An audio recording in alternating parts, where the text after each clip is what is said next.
Estábamos en el altar y mi prometida iba a decir sí, pero entonces, llegó su mejor amigo a confesarle su amor y ella se puso a llorar en mitad en la ceremonia y le dijo que él era su verdadero amor, pero había tomado una decisión. Después de eso volvió conmigo. Obviamente cancelé la boda. El primer sonido raro de mi boda no fue el órgano, ni los tacones de Claudia acercándose al altar. Fue el chillido del micrófono, ese ruido metálico y desagradable que te avisa que algo se va a romper aunque todavía no sepas qué. 2 segundos después, su mejor amigo estaba declarándole amor eterno frente a 150 invitados y yo seguía plantado en la iglesia con cara de persona que acaba de descubrir que pagó entrada para su propia humillación. A día de hoy sigo sin entender en qué momento esto dejó de ser una boda y se convirtió en una audición vergonzosa para melodrama barato. Yo conocí a Claudia 2 años antes, y desde el principio venía con Diego incorporado como si fuera accesorio de fábrica. No era simplemente su mejor amigo, ni tampoco el típico amigo incómodo que uno tolera por educación. No, Diego era su supuesto alma gemela, una etiqueta que Claudia soltaba con esa tranquilidad con la que otra gente dice me gusta el café con azúcar. Si yo fruncía el ceño, ella me miraba como si acabara de reprobar un examen moral y me salía con el discurso de que el amor sano no controla, no limita, no cuestiona vínculos puros. Así que yo, en lugar de discutir, hacía lo que hacen muchos idiotas funcionales, me convencía de que ser paciente era lo mismo que ser maduro. Con el tiempo, la dinámica se volvió tan absurda que terminé normalizando cosas que, dichas en voz alta, suenan a broma de mal gusto. Diego la llamaba a medianoche porque solo ella lo entendía, y Claudia atendía aunque estuviéramos cenando, viendo una película o en mitad de una conversación importante. Él sabía detalles de sus cambios de humor, de sus peleas familiares y de sus crisis existenciales con una precisión que yo, siendo su prometido, apenas rozaba. Más de una vez me enteré por accidente de algo que supuestamente ya todo el mundo cercano sabía, y ese círculo cercano al parecer me excluía a mí. Cuando yo reclamaba un poco de lugar, Claudia me respondía con esa superioridad insoportable de quien cree que está impartiendo una clase de evolución emocional. Según ella, mi incomodidad no nacía de nada real, sino de mi inseguridad. ¡Qué conveniente sistema! Ella hacía algo raro y el problema terminaba siendo mi carácter. Lo peor no era Diego por sí solo, sino la forma en que Claudia convertía cualquier observación mía en una prueba que yo debía pasar. Si yo me mantenía callado, decía que le encantaba que fuera un hombre seguro. Si yo expresaba molestia, me decía que estaba revelando mi falta de confianza y que justo por eso ella no podía abrirse del todo conmigo. Nunca se trataba de resolver algo, siempre era medir cómo reaccionaba yo. A veces tenía la impresión de que no estaba construyendo una relación, sino respondiendo cuestionarios invisibles redactados por una persona que confundía intimidad con examen sorpresa. Yo seguía adelante porque, fuera de ese triángulo mal planteado, Claudia sabía ser encantadora. Era detallista, tenía esa habilidad de montar escenarios bonitos y hablar del futuro con una convicción que te hacía querer creerle. Uno no se compromete pensando, seguro esto acaba mal, uno se compromete porque está cansado de racionalizar banderas rojas y decide llamarlas cortinas decorativas. La boda, por supuesto, era el proyecto estrella de Claudia. No me refiero a casarse, sino a la boda en sí, como espectáculo, como producción, como evento del año. Las flores tenían que ser de un tono específico de blanco porque el marfil se veía resignado. Las invitaciones se rediseñaron 3 veces porque la tipografía no transmitía solemnidad luminosa. Había hablado tanto del momento del altar, del aura, de la energía de la ceremonia, de la foto exacta del instante del sí, que yo empecé a sospechar que el matrimonio le importaba menos que la escena. Aún así, seguí. Porque cuando uno ya puso dinero, tiempo, paciencia y dignidad a plazos, empieza a creer que retirarse sería desperdiciar demasiado. Es una lógica idiota, pero muy común. Esa mañana ya venía cargada de señales raras. Claudia estaba menos nerviosa por casarse que porque todo saliera emocionalmente perfecto, que no es lo mismo. Me acuerdo de que antes de entrar me apretó la mano y me dijo que ese día iba a demostrar quiénes éramos de verdad. En otro contexto habría sonado romántico, en boca de ella, con su historial de convertir todo en prueba, me dejó una molestia sorda en el estómago. Diego estaba en la primera banca, demasiado adelante para alguien que supuestamente solo era un amigo querido, y no dejaba de mirarla con esa intensidad de hombre que cree que la vida entera es un videoclip. Yo lo vi, registré la escena, y por primera vez no hice el esfuerzo de tranquilizarme. Solo me cansé antes de tiempo. Entonces llegó el momento. El cura habló, las familias sonrieron con ese entusiasmo algo tenso de la gente que quiere que todo funcione porque ya pagó hotel, traje, maquillaje y banquete. Claudia tenía las manos frías, pero no por nervios normales, era otro tipo de tensión, como si estuviera esperando algo más. Y lo tuvo. Justo antes de que pronunciara el sí, se oyó el chirrido del micrófono. Diego se levantó de la primera banca como si por fin le hubieran dado su señal, agarró el aparato y empezó a hablar de amor verdadero, de conexiones que trascienden, de cobardía, de no poder seguir callando. Yo no recuerdo cada palabra porque, sinceramente, después de la segunda frase mi cerebro entró en esa calma rara que te visita cuando el ridículo supera tu capacidad de reacción. Lo que sí recuerdo con claridad fue a Claudia soltándome la mano. No fue un reflejo, no fue un sobresalto, me la soltó para escucharlo mejor. Se giró hacia él con una expresión de agonía romántica cuidadosamente dolorosa, como si alguien le hubiera regalado exactamente la escena que llevaba años queriendo protagonizar. No lo calló. No pidió que lo sacaran. No dijo esto no es el momento. Lo escuchó entero frente a mi familia, la suya, el cura, los invitados y las flores ridículamente caras que ella había escogido una por una. En ese instante entendí algo con una claridad feroz. Yo no estaba en mi boda. Yo estaba en el capítulo final de una prueba ajena. Había pasado de novio a observador en menos de un minuto. Mi reacción no fue elegante ni heroica, fue cansada. Di un paso atrás, sostuve el ramo que ella me había pasado un momento antes y después lo dejé caer en un banco cercano porque no pensaba seguir sujetando utilería emocional. Miré a Diego, luego a Claudia, luego al cura, que ya tenía la cara de un hombre que estaba reconsiderando su vocación. Nadie parecía preocupado por mí en ese segundo, todos estaban demasiado ocupados procesando la escena o fingiendo que aún podía rescatarse. Y ahí terminó de caérseme la venda. Si en el altar, con todo en juego, Claudia todavía necesitaba someterme a una demostración pública para confirmar su importancia, entonces yo no me estaba casando con una compañera. Me estaba ofreciendo como material de laboratorio para una mujer que necesitaba ser elegida constantemente, incluso mientras fingía elegirme a mí. No dije nada porque ya no había nada útil que decir. El silencio, en ese momento, me sirvió más que cualquier arranque. Comprendí que cualquier frase me iba a meter de lleno en el papel que Claudia esperaba de mí, el novio dolido que compite, reclama, ruega o se inmola para demostrar la pureza de su amor. No estaba dispuesto a darle ese espectáculo. Ahí mismo, con 150 testigos y el eco de un micrófono traicionero todavía flotando en la iglesia, me prometí algo muy simple, no volver a aprobar un examen que yo nunca pedí rendir. Hasta ese segundo yo había tolerado demasiadas rarezas por conservar una relación. Desde ese segundo, lo único que me interesaba conservar era un mínimo de dignidad. Comentarios de la historia principal. Usuario Anónimo 1 dice, el verdadero héroe de esta historia fue el micrófono. Ni Diego había abierto la boca y ese aparato ya estaba gritando, se viene tragedia griega con presupuesto. Me da risa que el primer ser honesto de toda la iglesia haya sido el equipo de sonido. Respuesta de OP, sí, el micrófono fue lo único sincero que hubo ese día. Sonó exactamente como se sintió mi paciencia al partirse en dos delante de todo el mundo. Debí haber agarrado esa advertencia y salir corriendo antes del monólogo. Usuario Anónimo 2 dice, no te creo que te quedaste ahí parado viendo cómo el otro le confesaba amor a tu prometida. Como no lo callaste, como no lo sacaste, como no reventó a alguien. Suena demasiado absurdo hasta para una boda arruinada. Respuesta de OP, me quedé quieto porque todavía estaba esperando ver si Claudia tenía un gramo de sentido común. Quería darle un segundo para que se bajara sola del circo. Resultó que no solo no se bajó, sino que se acomodó mejor bajo el reflector. Actualización 1. Han pasado apenas 5 minutos desde que Diego terminó su discurso, y sinceramente, nunca vi 5 minutos estirarse tanto sin ayuda divina. La iglesia estaba en ese punto exacto donde ya nadie podía fingir normalidad, pero tampoco sabía si sentarse, aplaudir, toser o desaparecer debajo de una banca. Claudia seguía con los ojos brillosos, el maquillaje empezando a correrse y esa expresión de mártir romántica que parecía ensayada desde hacía meses. Diego había retrocedido medio paso, no por dignidad sino porque, una vez lanzada la gran bomba, ya no sabía qué hacer con su propio cuerpo. Y yo seguía ahí, respirando despacio, tratando de no reaccionar como el protagonista masculino que aquella gente claramente esperaba ver. Entonces Claudia hizo algo que todavía me cuesta procesar sin reírme de puro cansancio. Se volvió hacia mí, me buscó las manos otra vez y me las tomó como si yo fuera el refugio emocional que debía ayudarla a atravesar su durísimo momento. Su momento. Esa fue la parte que más me sacudió, porque la persona humillada públicamente era yo, pero ella ya estaba instalada en el papel de mujer dividida por la intensidad de dos amores, como si la iglesia estuviera obligada a admirar su sufrimiento. No me pidió disculpas. No me dijo que lo sentía por el escándalo.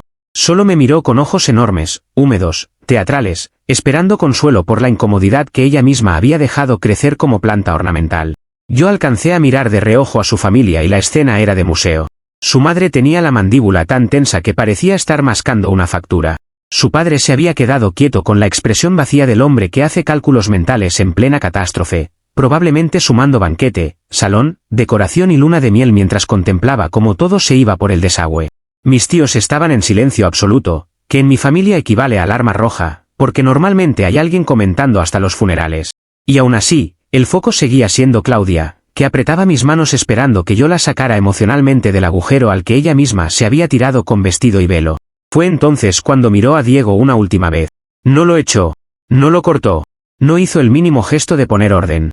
Le lanzó esa mirada lenta, húmeda y cargada de ternura que solo se usa cuando quieres que quede muy claro que la historia contigo no está cerrada del todo. Después regresó a mí y soltó la frase con voz temblorosa: Alex, esto es muy difícil, pero he tomado una decisión. Lo dijo como si esperara que la frase descendiera del techo envuelta en música de cuerdas. Como si yo tuviera que impresionarme porque, en medio de una ceremonia arruinada por su incapacidad de poner límites, ella hubiera tenido la generosidad heroica de decidir algo. En ese instante entendí que el problema no era solo la presencia de Diego. El problema era que Claudia estaba convencida de que su indecisión la hacía valiosa. Yo no respondí. No porque me faltaran palabras, sino porque cualquier cosa que dijera la iba a premiar con la conversación dramática que quería tener. Si yo preguntaba qué demonios significaba todo eso, ella iba a explicarse. Si yo protestaba, ella iba a llorar más. Si yo la insultaba, pasaba de humillado a villano en 2 segundos. Así que hice lo único que me pareció digno, solté el aire y me quedé callado. La miré sin rabia visible, sin rescatarla, sin rellenar el silencio, y de verdad creo que eso fue lo primero que descolocó a Claudia en toda la ceremonia. El vacío empezó a expandirse por la iglesia de una manera casi física. Se escuchaba el roce de la tela, alguna respiración nerviosa, el zumbido del sistema de sonido todavía encendido y el eco ridículo de un drama que nadie sabía cómo cerrar. Claudia me observó esperando una réplica, luego otra, como si yo estuviera tardando demasiado en entrar a mi parlamento. Hasta el cura giró un poco la cabeza, probablemente con la esperanza de que alguien por fin dijera algo útil y le devolviera sentido a su mañana. Pero yo seguí inmóvil. No estaba siendo frío por cálculo refinado, estaba agotado. Había pasado demasiado tiempo respondiendo a pruebas emocionales como para seguir haciéndolo en el altar. Ese silencio hizo más daño del que yo mismo había anticipado. Claudia empezó a moverse de un modo más visible, primero acomodándose el velo, luego apretándome los dedos, después soltándome una mano y llevándosela al pecho con dramatismo creciente. Era evidente que yo estaba rompiendo el guión que tenía armado en la cabeza. Ella necesitaba resistencia, protesta, dolor explícito, una declaración apasionada de por qué debía elegirme. Necesitaba que Diego viera que 2 hombres estaban dispuestos a disputar su corazón como si fuera trofeo de campeonato. Y yo, al no entrar en la competencia, estaba dejando su gran escena suspendida en el aire, sin la validación masculina que la volvía emocionante. Diego tampoco ayudó a cerrar nada, lo cual fue casi enternecedor de lo inútil.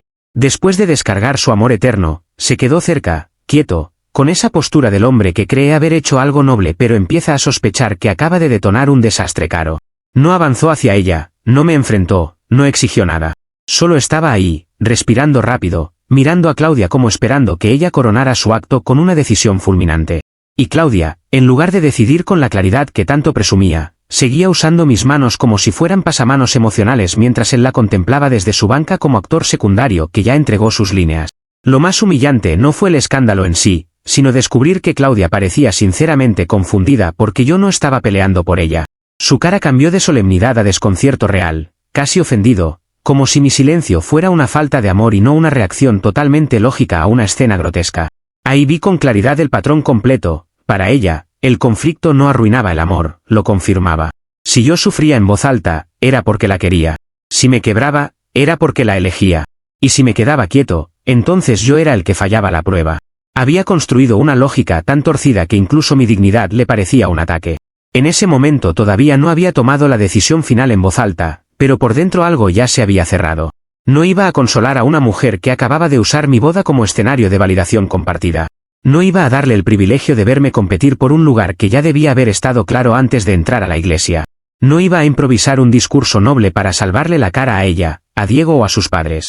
Lo único que hice fue mantenerme ahí, firme, dejando que el silencio se convirtiera en el espejo más cruel de todos. Porque por primera vez, Claudia no estaba viendo a 2 hombres girando alrededor de su caos. Estaba viendo a uno que ya no pensaba seguirle el juego. Comentarios de la actualización 1. Usuario anónimo 1 dice, perdón, pero esa mujer se creyó el final de temporada de The Bachelorette. He tomado una decisión después de escuchar una confesión en pleno altar, como si faltara una rosa, una cámara y un piano triste de fondo. Lo peor es que claramente esperaba premio por elegir al tipo al que ya iba a casarse. Respuesta de OP, te juro que solo le faltaba pedir iluminación más cálida y repetir la toma. Lo increíble no fue la frase, sino la seguridad con la que la dijo, como si yo tuviera que agradecerle la cortesía de ganarme por puntos. En su cabeza no me estaba humillando, me estaba honrando. Usuario Anónimo 2 dice, mi ex hizo algo parecido en una cena de aniversario, armó un drama con otro tipo y encima esperaba que yo pagara la cuenta porque igual la noche era especial. Hay gente que de verdad cree que provocar caos los vuelve más deseables. No sé si me enfurece más la audacia o lo familiar que suena. Respuesta de OP, sí, hay personas que confunden intensidad con amor y ruido con pasión. Todo tiene que sentirse al borde del desastre para que ellas crean que vale algo. El problema es que esperan que uno financie emocionalmente el show y encima aplauda al final. Actualización 2. Han pasado 10 minutos de caos absoluto en el altar, aunque para mí ya se sentían como varias vidas desperdiciadas seguidas. Claudia seguía buscando cómo enderezar la escena sin renunciar al dramatismo, que es una combinación muy suya, arreglar el incendio, pero sin dejar de posar frente a las llamas. Sus ojos iban de Diego a mí y de mí a los invitados, como si todavía estuviera calculando cuál versión de la historia la dejaba más favorecida. El cura permanecía inmóvil, sosteniendo su libro con la misma incomodidad de un empleado que sabe que no le pagan suficiente para esto. Y yo empecé a darme cuenta de que el verdadero problema no era el triángulo ridículo en sí, sino el discurso con el que ella estaba a punto de envolverlo. Lo soltó de golpe, mirándome de frente y apretando los labios con solemnidad. Te elijo a ti, Alex, a pesar de lo que siento por él, porque nuestra unión es una prueba de mi sacrificio. Esa frase cayó en la iglesia como una piedra envuelta en brillantina. No era una elección amorosa, ni una disculpa, ni una rectificación. Era una autocelebración. Claudia no me estaba eligiendo como pareja, se estaba presentando a sí misma como heroína trágica, como mujer noble que renuncia a la pasión prohibida para cumplir con un destino más correcto. Y encima quería que yo lo recibiera como si me estuviera entregando una medalla. No sentí celos en ese instante. Ni rabia inmediata. Sentí cansancio, ese tipo de fatiga limpia que aparece cuando por fin entiendes el mecanismo completo de una persona y descubres que siempre fue peor de lo que querías admitir. Claudia no veía un matrimonio. Veía una plataforma desde la cual demostrar que era capaz de sacrificarse por el bien, por la estabilidad, por la vida correcta. Yo no estaba parado allí como novio. Era la opción sensata en la que ella podía recostarse después de saborear el drama con Diego. La frase me hizo un favor, comprimió 2 años de señales raras en una sola confesión grotesca. Mi respuesta fue simple. Le solté las manos por segunda vez y giré la cabeza hacia el cura, que tenía la expresión exacta de un hombre rezando por evaporarse. No lo hice para pedir ayuda ni para buscar aprobación religiosa. Lo hice porque ya no quería seguir mirando a Claudia como si su discurso mereciera análisis. Ella había convertido mi presencia en parte de una puesta en escena y yo me negaba a ocupar el lugar del receptor agradecido. Ese pequeño gesto, tan mínimo, tuvo un efecto inmediato en ella. Noté cómo se tensó, cómo tragó saliva y cómo esa seguridad ceremoniosa empezó a rajarse por primera vez. Entonces dobló la apuesta. Dijo que superar eso juntos nos convertiría en la pareja más fuerte del mundo, que ese momento era doloroso pero revelador, que el amor de verdad se demostraba precisamente enfrentando pruebas así. Lo decía con el rímel corrido, la voz quebrada y una sonrisa forzada que pretendía vender fortaleza cuando en realidad olía a desesperación. Lo más revelador fue que seguía hablando en plural. Superar esto juntos, salir más fuertes, demostrar que somos. Como si el problema fuera una tormenta caída del cielo y no una confesión permitida, escuchada y absorbida por ella con fascinación delante de medio mundo. A mi alrededor empezaron a cambiar algunas caras. Mis padres ya no estaban solo incómodos, estaban fríos, que en ellos es peor. La madre de Claudia seguía tiesa, pero ahora había algo más en su postura, una ansiedad práctica, el miedo de quien entiende que el escándalo ya no se borra con maquillaje social. Vi también a 2 de sus tías cuchicheando con urgencia y mirar luego hacia Diego con desprecio administrativo, como si estuvieran decidiendo a quién pasarle la factura moral y la económica. Fue la primera vez que me atravesó una sospecha concreta, quizá en esa familia no todo el mundo ignoraba la dimensión ridícula del vínculo entre Claudia y Diego.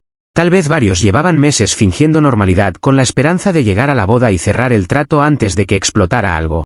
Diego, por su parte, se quedó congelado en una forma particularmente cobarde de protagonismo. Había interrumpido una ceremonia para declararse, pero ahora que Claudia estaba verbalizando que seguía sintiendo cosas por él mientras me elegía a mí, el hombre parecía desear no tener piernas. No habló para defenderla, no habló para llevársela, no habló para asumir nada. Solo observó. Y eso confirmó una segunda cosa importante, no estaba frente a una gran historia de amor contrariada, sino frente a 2 personas que disfrutaban el teatro mucho más que las consecuencias. Uno lanzaba bombas emocionales y la otra quería posar entre los escombros con cara de mártir elevada. Yo seguí sin discutirle la teoría del sacrificio porque ya no tenía interés en debatir con alguien que se describía a sí misma como premio moral. Podría haberle enumerado todas las veces que me llamó inseguro por notar lo evidente. Podría haberle recordado las llamadas nocturnas, las confidencias cruzadas, su costumbre de usar a Diego como termómetro de mi paciencia. Pero no hacía falta. Ella ya había verbalizado todo lo importante, creía que su capacidad para herirme y luego, quedarse conmigo era una virtud. En ese punto, mi límite dejó de ser emocional y se volvió estructural. Yo no estaba dispuesto a firmar una vida entera donde cada crisis futura pudiera venderse como otra prueba gloriosa de su lealtad. Claudia empezó a impacientarse al ver que no mordía el anzuelo. Me urgió con la mirada, luego con un pequeño movimiento de cabeza, luego con frases cada vez más apretadas donde básicamente intentaba empujarme de vuelta al guión. Se notaba que esperaba alivio, llanto noble, redención pública, cualquier cosa que le permitiera salir de ahí todavía sintiéndose deseada y correcta. Pero cada segundo que pasaba sin que yo aceptara su sacrificio la iba desinflando. El drama necesita respuesta para seguir vivo. Y yo, por puro agotamiento y un poco de dignidad tardía, ya no tenía intención de alimentarlo. Fue ahí donde terminé de entender que el caos de Claudia no era impulsivo, sino táctico. No necesariamente porque hubiera planeado palabra por palabra lo de Diego, eso no puedo saberlo, sino porque llevaba demasiado tiempo usando pruebas, triangulaciones y crisis emocionales para confirmar su valor. Lo que estaba ocurriendo en el altar no era un accidente excepcional. Era la versión más cara, más pública y más obscena de una dinámica vieja. La diferencia era que esta vez ya no me quedaba margen para suavizarlo o traducirlo a algo razonable. Ella quería que yo aceptara un matrimonio fundado sobre su renuncia heroica al otro hombre. Yo, en cambio, ya estaba demasiado cansado para agradecer que me eligieran por descarte con flores de fondo y 150 testigos. Comentarios de la actualización 2. Usuario anónimo 1 dice, o sea, resumido, te amo a ti, pero quiero que quede clarísimo que estoy haciendo un esfuerzo monumental por no irme con el otro. Qué detalle tan romántico, casi para ponerlo en una tarjeta de felicitación comprada en gasolinera. Esa mujer convirtió la humillación en lenguaje del amor. Respuesta de OP, sí, fue un concepto precioso, muy de oferta de última hora y con olor a plástico. Lo más delirante era que esperaba que yo le agradeciera la renuncia, como si me estuviera entregando una prueba de pureza y no un aviso de desastre. Pocas veces he visto a alguien vender mediocridad emocional con tanta solemnidad. Usuario anónimo 2 dice, te digo algo, esa reacción tiesa de la familia no era sorpresa, era agotamiento. A mí nadie me quita de la cabeza que los padres sabían que la niña vivía jugando a las pruebas y aún así empujaron la boda para quitársela de encima con moño y banquete. Esa tensión no es de escándalo nuevo, es de gente que ya conoce el patrón. Respuesta de OP, no tengo pruebas de una conspiración familiar, pero te mentiría si dijera que no lo pensé. Había demasiadas caras de por favor que esto no pase hoy y muy pocas de genuino asombro. La desesperación por sostener apariencias se contagia rápido, sobre todo cuando ya hay dinero hundido de por medio. Actualización 3. Ha pasado el tiempo suficiente para que el silencio en la iglesia dejara de ser incómodo y se volviera casi una presencia física. Ya nadie murmuraba con discreción, ahora lo que flotaba era esa quietud rara que aparece cuando una sala entera entiende que algo acaba de morir y todavía no sabe quién va a recoger el cadáver social. Claudia seguía frente a mí, respirando rápido, esperando una respuesta que recompusiera la escena. Diego había dejado de parecer valiente y ahora tenía la cara del hombre que creyó estar entrando a una película romántica y descubrió demasiado tarde que era una demanda con flores. Yo, en cambio, por primera vez en toda la mañana, estaba completamente en paz. Entonces Claudia hizo algo que terminó de arruinar cualquier resto de dignidad que le quedaba. Con voz baja al principio, como si quisiera volver a meter la situación en un cauce solemne, me urgió a decir mis votos. No que habláramos, no que paráramos la ceremonia, no que todos se fueran. Quería que yo siguiera. Quería que, después de escuchar a otro hombre confesarle amor eterno, después de verla llorar, vacilar y presentarse como santa del sacrificio, yo repitiera el guión y dijera las palabras bonitas. La forma en que lo pidió fue lo más revelador de todo, porque no sonó a una mujer en shock, sino a alguien genuinamente ofendida porque la obra no estaba retomando su curso. Yo la miré un segundo más y sentí algo muy simple, límite. No rabia explosiva, no ganas de humillarla, no impulso de gritar. Solo el límite seco de alguien que por fin se da cuenta de que ya hizo demasiado esfuerzo para que una relación funcione en condiciones ridículas. Me llevé la mano al bolsillo interior de la chaqueta, saqué el anillo de compromiso que ella me había entregado minutos antes dentro del intercambio ceremonial y lo sostuve un momento entre los dedos. Claudia pensó, creo yo, que iba a hacer alguna declaración simbólica, algo grave, elegante, todavía salvable. De hecho dio un pequeño paso hacia mí y levantó el mentón, como preparándose para recibir un gesto que confirmara que yo seguía dentro del juego. Pero yo no fui hacia ella. Caminé directo hasta Diego. Lo hice despacio, no por teatro, sino porque ya no tenía prisa y porque de pronto toda la iglesia estaba tan atenta que hasta mis pasos sonaban más de la cuenta. Diego me vio acercarme y se quedó rígido, con los ojos abiertos de una forma casi cómica. Le agarré una mano, le puse el anillo en la palma y cerré sus dedos alrededor con calma. Después le dije algo muy corto, en un tono que no me reconocí hasta que lo escuché salir de mi boca: toda tuya. Yo no estoy interesado en ser el premio de consolación de nadie. No hubo gritos inmediatos. Primero hubo ese jadeo colectivo de la gente cuando presencia una escena demasiado buena para fingir indiferencia. Luego sí, dos tías de Claudia soltaron exclamaciones escandalizadas, alguien al fondo dijo «Dios mío» con una alegría mal disimulada y el cura bajó la vista como quien acepta que oficialmente perdió el control del evento. Diego miró el anillo como si le hubiera entregado un artefacto explosivo. No sabía si devolvérmelo, tirarlo, guardárselo o tragárselo.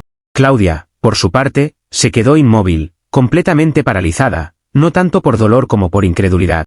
Su gran prueba de fuego acababa de invertirse delante de todos y ya no había forma de maquillarla como gesto noble. Ahí fue cuando empezó a gritarme que estaba malinterpretando todo. No dijo «te hice daño» ni «esto no debió pasar». Dijo que yo estaba arruinando lo nuestro por un malentendido. Esa frase me dio una claridad casi ofensiva, porque resumía a Claudia de cuerpo entero, 2 años de ambigüedad, una confesión de amor en el altar, llanto, sacrificio, votos exigidos bajo presión, y para ella el problema seguía siendo mi lectura de los hechos. La reina de las pruebas hasta el final. Lo importante nunca era lo que hacía, sino si yo lograba reaccionar del modo correcto para absolverla. La escena se descompuso a una velocidad deliciosa. La madre de Claudia fue la primera en moverse con energía real, pero no hacia su hija, sino hacia Diego. Empezó a reclamarle en voz cada vez menos baja por la inversión, por el banquete, por el salón, por la vergüenza, por la luna de miel, por todo lo que aquella irrupción había destruido. Diego intentó balbucear algo sobre el amor y la honestidad, y escuchar esas palabras mientras sostenía el anillo en la mano fue de una miseria extraordinaria. El padre de Claudia trató de meter orden, pero ya era tarde. Los invitados, que hasta hace nada estaban sentados como testigos respetables de una boda, ahora parecían público premium de un juicio vecinal. Claudia quiso alcanzarme cuando vio que me giraba hacia el pasillo. Me tocó el brazo, me llamó por mi nombre, después me habló con esa urgencia húmeda de quien por fin entiende que perdió el control del relato. Me dijo que no podía irme así, que estábamos dejando que un momento confuso destruyera algo grande, que yo sabía quién era ella de verdad. Y esa última parte casi me hace reír. Justamente ahí, en medio del maquillaje corrido, la familia crispada, Diego apretando un anillo ajeno y 150 personas procesando el colapso, era cuando más claro veía quién era. No una mujer confundida por amor, sino una persona tan adicta a sentirse elegida que había reventado su propia boda para comprobar su poder. No le respondí más que con una mirada breve y cansada. No porque quisiera ser misterioso, sino porque ya no tenía ningún deber de explicarle lo obvio. Me di vuelta y empecé a caminar por el pasillo central. Escuché movimiento detrás de mí, varias voces superpuestas, el roce del vestido de Claudia intentando seguirme unos pasos, y luego una nueva discusión a mis espaldas donde su madre volvió a atacar a Diego con una mezcla de furia y contabilidad. La iglesia, que 30 minutos antes había sido decorado para un cuento de hadas cuidadosamente manufacturado, ahora parecía salón de crisis con flores caras. Y yo seguía andando sin mirar atrás. Cuando abrí las puertas de la iglesia y sentí el aire de la tarde, me golpeó una calma absurda. No la calma feliz del hombre que ganó algo, sino la paz seca del que por fin soltó un peso que llevaba demasiado tiempo fingiendo que podía cargar. Detrás de mí seguían los gritos, los pasos, las acusaciones y el colapso elegante de una reputación construida sobre pruebas ridículas. Delante, en cambio, solo estaba la calle, el ruido normal del mundo y la certeza de que acababa de evitar una vida entera de exámenes emocionales sin sentido. La boda había muerto, sí. Pero, por primera vez en mucho tiempo, yo ya no estaba dispuesto a resucitar nada. Comentarios de la actualización 3. Usuario anónimo 1 dice, lo del anillo fue arte. No se lo aventaste, no hiciste show, no gritaste, simplemente le pasaste la papa caliente al dueño espiritual del desastre en el momento exacto. Me da risa imaginar a Diego con la mano cerrada sin saber si acababa de ganar el amor de su vida o una deuda con catering incluido. Respuesta de OP, fue una transferencia de responsabilidad sin costo de envío. Y sí, la cara de Diego fue maravillosa, parecía estar intentando decidir si ponerse el anillo, devolverlo o pedir asilo. En ese segundo entendió que declararse es gratis hasta que te toca quedarte con el paquete completo. Usuario anónimo 2 dice, la pregunta importante es otra, ¿quién se comió la langosta al final? Porque por cómo lo cuentas, el único sacrificio real de esa boda fue el presupuesto del banquete. Espero que al menos alguien haya disfrutado la comida mientras el romance de telenovela se incendiaba. Respuesta de OP, hasta donde sé, varios invitados recuperaron parte del trauma atacando la mesa principal con mucha dignidad y poca vergüenza. Y me parece justo. Ese día el dinero de la fiesta fue el único mártir verdadero, así que alguien tenía que honrarlo con mantequilla y vino blanco. Actualización 4. Han pasado 3 días desde que dejé a Claudia en el altar con su supuesto verdadero amor, un anillo en manos ajenas y 150 testigos digiriendo mariscos a costa del desastre. Yo me fui esa misma noche a un hotel frente a la playa porque no pensaba pasar la primera noche post-boda cancelada entre llamadas familiares, lloriqueos o intentos de reescritura histórica. Necesitaba silencio, una cama limpia y la experiencia inédita de existir sin estar siendo evaluado por alguien. Las primeras horas fueron raras, no lo niego. Uno no cancela una boda y amanece mágicamente iluminado. Pero cada vez que recordaba la escena del altar, en lugar de sentir ganas de volver, me subía una paz casi ofensiva. Claudia empezó a buscarme antes incluso de que terminara el primer día. Primero fueron llamadas. Después mensajes larguísimos donde alternaba entre tristeza, indignación y superioridad moral, una combinación que en ella siempre fue muy estable. Según sus textos, yo había reaccionado con frialdad excesiva, había dejado que el ego destruyera nuestra historia, y sobre todo, no había sabido ver la profundidad de su decisión. Esa parte me fascinó. En su versión, la prueba suprema consistía en sentir algo por otro hombre, permitir que lo expresara en plena ceremonia, llorar delante de todos, elegirme a mí a pesar de eso y luego esperar que yo agradeciera el gesto como si me hubieran concedido una beca. No le contesté nada el primer día porque, sinceramente, ya había hablado suficiente con mis actos. Además, estaba ocupado cancelando cosas reales. La luna de miel, por ejemplo. Qué experiencia tan terapéutica esa de llamar al hotel y decir que no, que finalmente no íbamos a necesitar la suite para recién casados.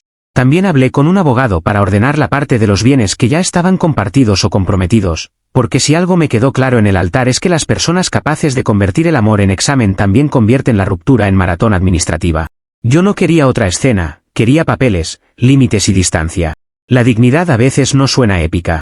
A veces suena a correos, firmas y cancelaciones con penalidad. El segundo día apareció Diego en el tablero, aunque no de la forma romántica que Claudia seguramente imaginó durante años. Supe por un conocido en común que, apenas se enfrió el espectáculo, la madre de Claudia empezó a exigir responsabilidades económicas con una energía que ya no tenía nada de metafórica. Banquete, decoración, músicos, reservas. Todo lo que durante la boda había sido nuestro sueño se convirtió, de golpe, en una larga lista de costos con apellidos. Y resulta que el gran confesador de almas gemelas, una vez descubierto el precio concreto de irrumpir en una ceremonia, se volvió mucho menos poético. La última noticia que me llegó fue que se había ido de la ciudad a casa de un primo, supuestamente para pensar, que es una forma muy cobarde de decir correr. Ese dato, más que hacerme reír, me confirmó la estructura completa del circo. Claudia no quería un compañero, quería validación dramatizada. Diego no quería construir una vida con ella, quería el momento épico de declararse y sentirse protagonista moral.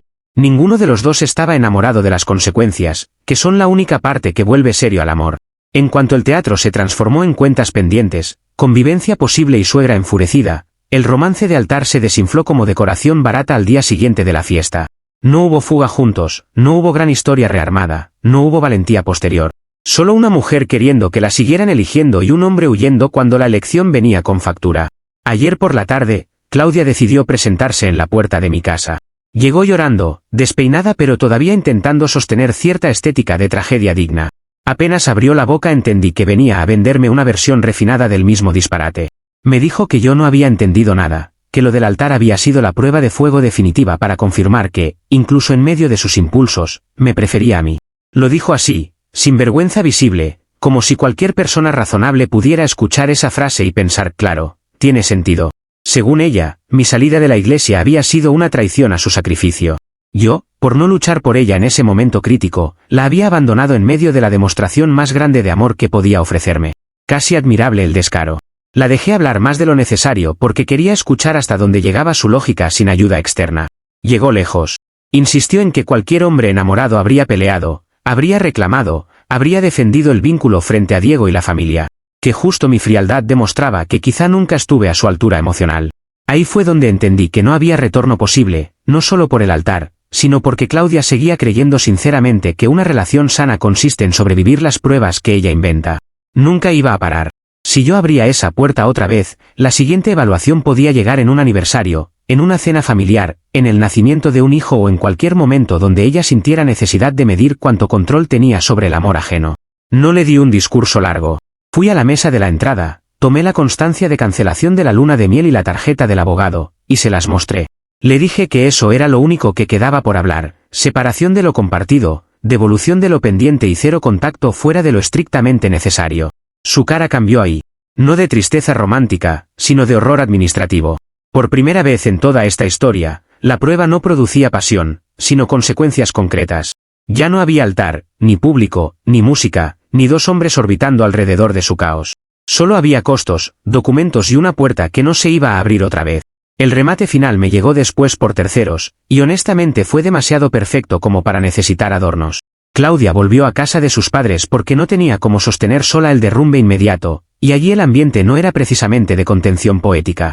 Su madre, furiosa por el escándalo y por el dinero perdido, le quitó acceso a sus tarjetas y la dejó bajo supervisión económica, una frase tristísima para una mujer que creía dirigir epopeyas sentimentales.